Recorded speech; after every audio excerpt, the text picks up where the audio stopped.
Hi, this is Tom Mura with World Class Coaching with another in our series of animated drills. This week I want to talk about 4-goal games. I really enjoy using 4-goal games, and I find my teams get a lot out of them.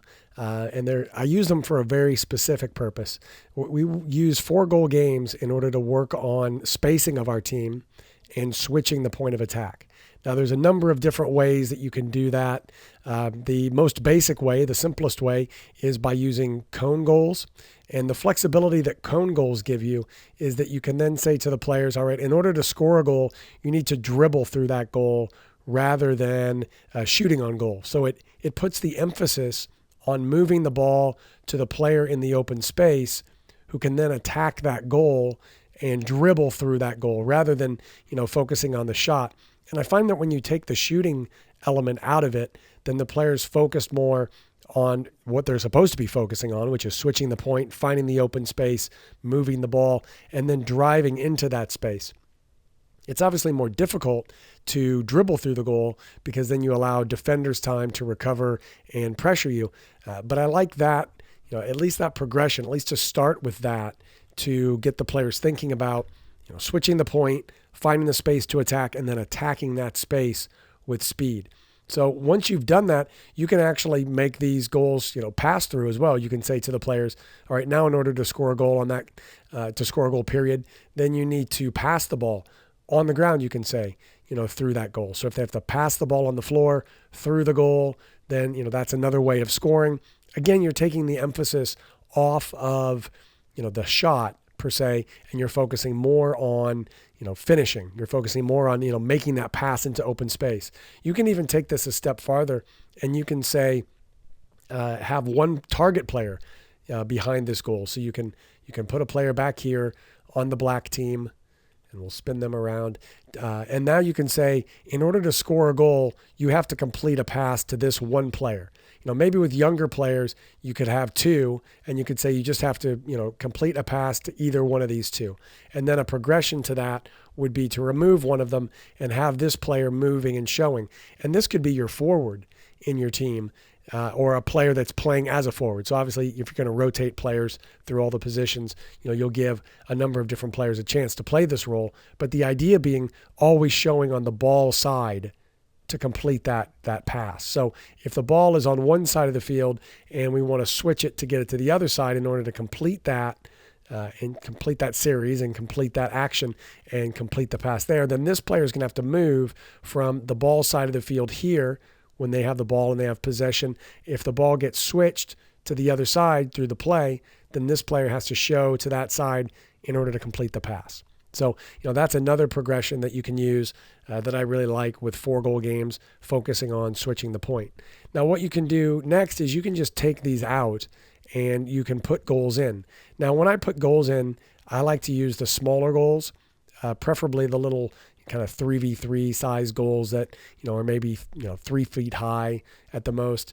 These represent, the one I have here is a little bit larger goal than I would generally like to use, but it's the smallest goal I have available to me here. So just to give you an example of using goals here, put that back there, and we can flip these around. It's really easy to create these exercises with Planet Training and, do it quite quickly. You can duplicate items and then flip those items around to face whichever direction you want them to face and duplicate them again. So now we've got 4 goals. So now we, allow the players to take shots. But if you're using smaller goals, the emphasis is still on moving the ball because they don't have a big target that they can, take shots from out here because there's too much pressure there. We don't want players just hitting long shots. We want them, recognizing the fact that maybe there's too much pressure on the ball here in order to get through, and then we've got a numerical advantage on the other side. Something you can do early on in the process, if your players just aren't seeing this, you can put a limitation and basically put a line down the middle of the field and say, okay, we're going to create on each side of the field. In this case, we've got 6 players. So on each side of the field, we're going to create a 3v3 situation. So they're playing 3v3 here on this side of the field, and then you have an open side of the field here. And you could even start out by having, 2 games going on separately. And then you could say, okay, we're taking one ball away, and now they're trying to score in either goal. you can say that if a team wins it here, then in order to score a goal, they have to switch it at least once. So now they've switched the play to this field, and they can try to score on that goal. Maybe you'd move these goals a little bit more centrally if you're playing with that dividing line. And now they've moved it here, but if for some reason, they're able to then switch it back to a teammate on the other side to finish more easily than they could finish here, then they're allowed to do that. But every time they win it, they must switch it at least once. So then you're emphasizing that switching of play, but you're forcing that spacing a little bit. So you're mandating that so that the players have to spread the field. Now, with more advanced players or as a progression to that, once they understand it, you take that line out and you ask them to, recognize the situation and move into those open spaces. So they have the freedom of movement, but they've got to make good decisions about when to go and where to go, and then when to move the ball into the open space and try to find, either a player on their own or a player isolated 1v1 against a defender. They can try to beat that defender and score.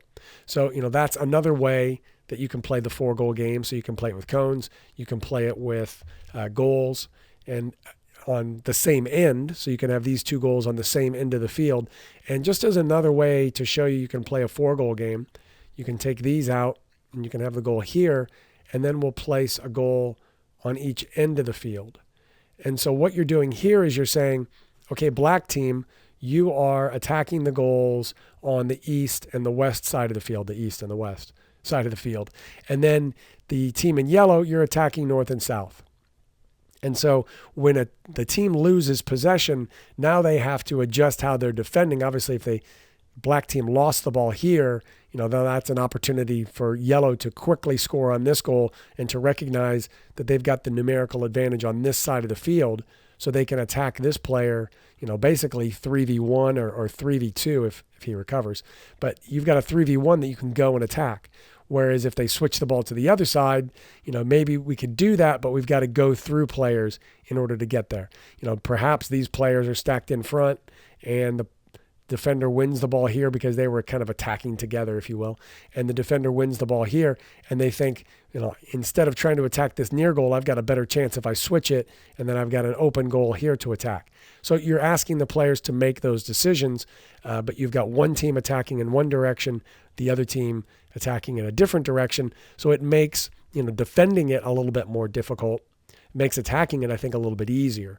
So this would be something I think that would be a little bit easier for teams to be successful at attacking these goals, although it's a little bit more complicated in the concept because, yellow's got to defend, but then when they attack, they go wide here and there. So, when you're doing that, obviously, if they're defending here and then playing wide there, you can talk to your team about, okay, now when we win the ball centrally, we want to try to get it out wide to our outside backs or our midfielders, whatever the case may be, in order to try to score in these goals. And then when this team wins it here, obviously they're trying to defend these goals, then they're trying to get the ball out wide to their players. So there's something to be learned from that. But I think with all 4-goal games, the common elements are spacing and switching the point of attack. I think you can also talk about, width in the game as well. So I hope you like these drills. Give them a try and leave a comment in the section below and let us know how it went. Thanks a lot.